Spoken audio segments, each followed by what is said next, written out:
So, Damien, why was Ryan the pick? Why was he right for this role? It was less that he was the pick. It's more like I was lucky enough to first of all meet Ryan. This was actually before La La Land. Right. Like, he's the type of actor that makes every other actor look lazy. He truly is what I kind of thought he was. He gives everything to the role. He does a deep dive like no one else. And so for a movie like this, where there was a lot of research involved, a lot of immersion involved, you needed an actor like that to carry out this task. Do you guys ever disagree? Yeah, in a way, there's like it's almost not worth doing something if there aren't disagreements. I never really think of them as disagreements so much as just coming at something from different angles. It's not the kind of thing where we just, kind of show up on set, work together, and then go our separate ways. It's, this is a dialogue that begins at the script level, or even before in this case, goes all the way through prep, through shooting, all the way to post. Neil Armstrong was a very stoic, a very private character. He was somebody that was incredibly humble and intense. Well, I was wondering if you saw any similarities between him and Neil Armstrong, personality-wise.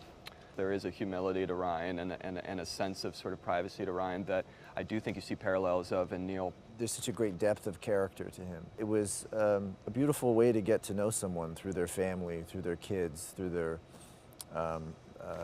co-workers.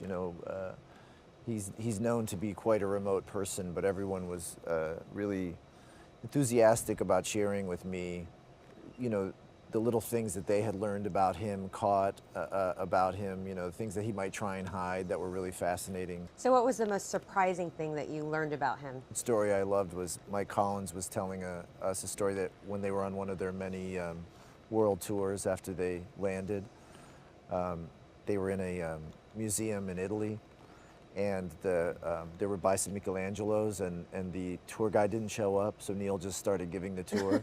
And people started gathering around because he gave just as good a tour as anyone else might, I think sometimes there's this sort of misperception, with Neil, that because he didn't show a lot of emotion very often, he didn't feel a lot of emotion. And I think actually it didn't take long for us, just a little bit of research and a few instances of meeting people who were close to him, to realize how deeply he did feel, how deeply heartbroken he was by the loss of his daughter as this movie begins, in a way that any human being you would expect to be, but somehow it was a surprise to think of, stoic Neil Armstrong cracking at something like that. What do you hope viewers get from this movie as they leave? I hope, if nothing else, that actually it reminds them what human beings are capable of when there's enough of a drive to accomplish something.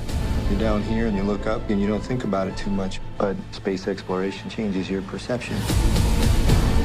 And it allows us to see things that we should have seen a long time ago.